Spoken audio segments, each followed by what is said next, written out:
Doctor Ajay Singh Chautala जी की अध्यक्षता में ब्रिज शर्मा जी प्रदेश अध्यक्ष के नेतृत्व में सभी 22 के 22 जिला अध्यक्षों और पार्टी के प्रकोष्ठों के प्रदेश अध्यक्ष और प्रदेश प्रभारियों की बैठक। इस बैठक में प्रकोष्ठों के सभी 22 जिलों के जिला प्रधानों के नाम पे चर्चा भी हुई, नाम फाइनल भी हुई। आगामी 18 तारीख से लेकर 23 तारीख तक सभी जिला कार्यकारिणियां जो आज डिस्कस होकर फाइनल हुई है, जिला दर जिला जाकर जिला अध्यक्ष उनको घोषित करने का काम करेंगे। उसके साथ साथ 23 तारीख तक चौधरी देवीलाल जी के 72 स्टैच्यूज पूरे प्रदेश में, जिसमें सबसे अधिक 15 से भी ज्यादा सिरसा जिले में है, 8 हिसार जिले में है, 8 भिवाड़ी जिले में है। इस तरीके से चिन्हित कर उन सब के अंदर अगर कहीं बारिश की वजह से किसी तरह का खरपतवार उगा हुआ है, उनकी सफाई, कई जगह सीमेंट के स्टैच्यूज बने हुए थे, वहां डैमेज भी हुआ है, उनकी रिपेयर, रीपेंटिंग। और 25 तारीख को सुबह 9 बजे वहां पर प्रार्थना सभा पूरे प्रदेश भर में करने का निर्णय लिया गया।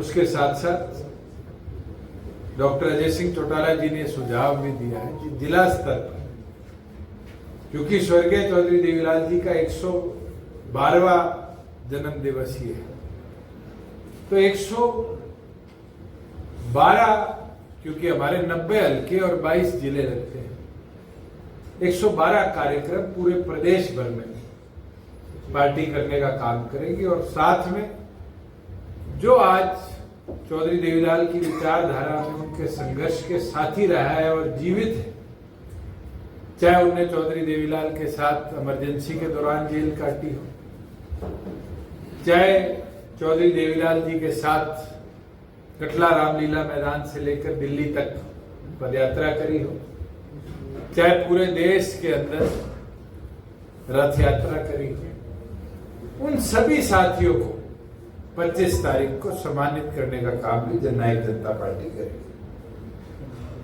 इसके साथ,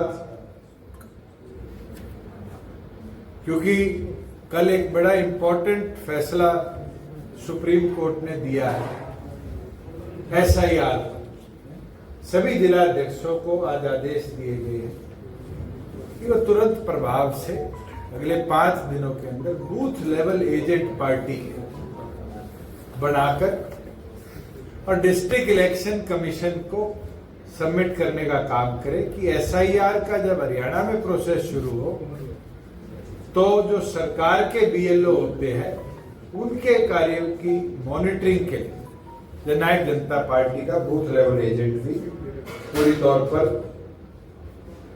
उस अभियान में उसका साथ भी दे, और साथ देने के साथ साथ कोई अनियमितता ना हो। जैसे बिहार में 60 लाख वोट काटे गए, इस तरह हरियाणा के नागरिकों के वोटों की चोरी ना हो, इसके ऊपर भी मॉनिटरिंग को और अच्छे तरीके से करने का काम। इसके साथ साथ हमारी जो हल्का कार्यकारिणियां हैं उसके विस्तार पर भी चर्चा हुई, और जैसे जैसे जिला कार्यकारिणियां अनाउंस हो उसके साथ साथ हल्का कार्यकारिणियां भी हल्का प्रधानों की अध्यक्षता में जिला अध्यक्ष जाकर घोषित करने का काम करेंगे। एक महत्वपूर्ण विषय जो आज चर्चा में भी आया है कि पार्टी का स्थापना दिवस 9 तारीख को दिसंबर के महीने में बहुत बड़े लेवल पर बनाया है। उससे पहले आगामी 28 तारीख से लेकर 22 दिनों के कार्यक्रम में, जिसमें दशहरा दिवाली के त्योहार भी आएंगे, उन दिनों को छोड़ते हुए अक्टूबर माह पर प्रदेश के प्रत्येक कोने को डॉक्टर अजय सिंह चौटाला जी स्वयं जाकर छूने का काम करेंगे ब्रिज शर्मा जी की अध्यक्षता में, और पार्टी के स्थापना दिवस की ऐतिहासिक तैयारियों का जायजा भी लेने का काम। मैं तो आपको इतना बोल सकता हूं कि सदस्यता अभियान के अंदर पार्टी के साथियों को 5 लाख सदस्य पार्टी के साथ जोड़ने का एक टारगेट देने का काम डॉक्टर अजय सिंह चौटाला जी ने दिया। और मुझे खुशी है कि इस अभियान में जींद, रोहतक और दादरी ऐसे जिले हैं जिनने 100% मेंबरशिप अभियान को अपने जिले में कंप्लीट भी कर लिया टाइमली, और बचे जिलों के अंदर भी 85% तक कार्रवाई पूरी है। और पूर्ण विश्वास है कि अगले एक सप्ताह के अंदर अंदर पूरे प्रदेश के अंदर डॉक्टर अजय सिंह चौटाला जी के टारगेट को पार्टी के पदाधिकारी पूरा करने का काम है। कोई आपके सवाल हो? सर 23 तारीख का आपका युवा योद्धा सम्मेलन चल रहा है, उसकी तैयारियां कैसी? बिल्कुल, एक टारगेट डॉक्टर अजय सिंह चौटाला जी ने दिया है कि 13 मार्च तक 22 के 22 जिले के युवाओं को जोड़ने का, और उसके अंदर प्राथमिक तौर पर पहला सिरसा जिले से शुरुआत 23 तारीख को होगी, और उस युवा जोड़ो कार्यक्रम को आगे कैथल और फिर इसी तरीके से बचे 20 जिलों में ले जाया जाएगा। और डॉक्टर अजय सिंह चौटाला जी के जन्म दिवस पर 13 मार्च को बड़े लेवल पर पार्टी युवाओं के जोश के साथ युवाओं को जोड़ते हुए डॉक्टर अजय सिंह चौटाला जी का जन्म दिवस पूरे उत्साह से मनाने का काम। आज बाढ़ और बारिश से बाढ़ प्रभावित क्षेत्र है पूरा प्रदेश, बाढ़ की मार झेल रहा है। मोदी जी ने कई राज्यों में पैकेज दिए हैं, हरियाणा के लिए कोई पैकेज की घोषणा नहीं की गई है। मैंने 4 दिन भी एक बात बोली थी कि ये दुर्भाग्य है हरियाणा का कि बीजेपी केंद्र में प्रदेश में सरकार है। आज 18,50,000 तो आधिकारिक एकड़ेज है जो समर्ज्ड है, पानी के अंदर डूबे पड़े। इस 18,50,000 एकड़ के लिए ना तो प्रदेश सरकार ने केंद्र को लिख के भेजा कि हमें फ्लड रिलीफ चाहिए, ना प्रदेश सरकार ने प्रदेश में फ्लड डिक्लेयर करने का काम। और तो और पंजाब हमारे से आर्थिक तौर पे कमजोर प्रदेश है, जीएसटी ले लीजिए और रेवेन्यूज ले लीजिए, उसके बावजूद भी वो तो अपने किसान को 20,000 प्रति एकड़ देता है। हमारे मुख्यमंत्री उसको 15,000 करने का काम करते हैं। ये साफ मंशा दिखती है कि सरकार गंभीर नहीं है। मुझे दनाना जाने का मौका मिला, हिसार घग्गर ड्रेन फुल है, मगर जितने हमारे मेजर माइनर हैं वो खाली पड़े। इरिगेशन मिनिस्टर के आदेश है कि ड्रेन्स का पानी इरिगेशन चैनल्स में नहीं डाला जाएगा। बकायदा दादरी पुलिस ने आकर पंप सेट्स बंद कराने का काम किया रोहतक जिले के। जब मैं कलानौर गया उन लोगों ने बताया आज ऐसी हालत प्रदेश की बन चुकी। दुष्यंत, आप आज प्रदेश के किसान के प्रति मुख्यमंत्री ने एक लिस्ट निकाली और उस लिस्ट के अंदर आंकड़े दे दिए कि किसी की डेथ हुई तो इतने लाख मिले, किसी का 75% से ज्यादा घर टूटा है तो उसको इतने रुपए मिले। आप कहीं ना कहीं फील्ड में जा चुके हैं, कवर कर चुके हैं। सबसे बड़ा किसान का नुकसान किस चीज का हुआ? जो ट्यूबवेल की मोटरें थी या जो कमरे उन मोटरों को सिक्योर करने के लिए लगाए, सबसे ज्यादा वो टूटे और मुख्यमंत्री ने उसके ऊपर 1 रुपया भी मुआवजे की घोषणा नहीं। और तो और आपको याद होगा ये परिस्थिति 2023 में भी आई, जब तो इससे ज्यादा एकड़ जमीन पानी में समर्ज थी। हमने 7 दिन में गिरदावरी कराकर और किसान को पैसा पूरा देने का काम किया। मुख्यमंत्री ने तो गिरदावरी कल से शुरू करवाई है, 15 तारीख से, और 30 तारीख तक गिरदावरी होगी। और 30 तारीख के बाद मुआवजे की डीसी वेरिफिकेशन कर रिपोर्ट भेजी। तो 1 महीने किसान को इंतजार करना पड़ा।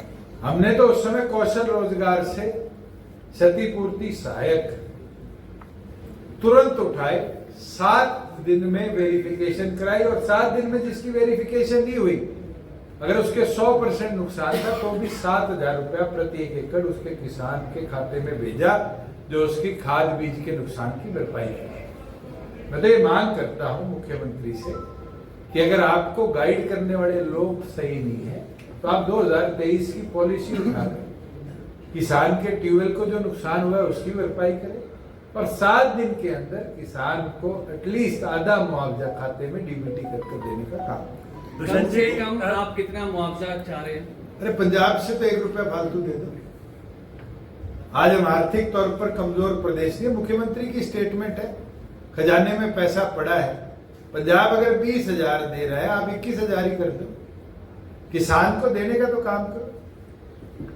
दुष्यंत जी, 2 दिन पहले जिस तरह से अभी हालात देखे गए हैं, पहले श्रीलंका, बांग्लादेश और उसके बाद नेपाल, जिस तरह से युवाओं ने प्रदर्शन किया, सरकारें पलटी, बेरोजगारी, भ्रष्टाचार, इसको लेकर इंडिया के लिए भी संदेश देखते हैं। देखिए, सिविल मूवमेंट को अपने नेबर के अंदर नहीं है।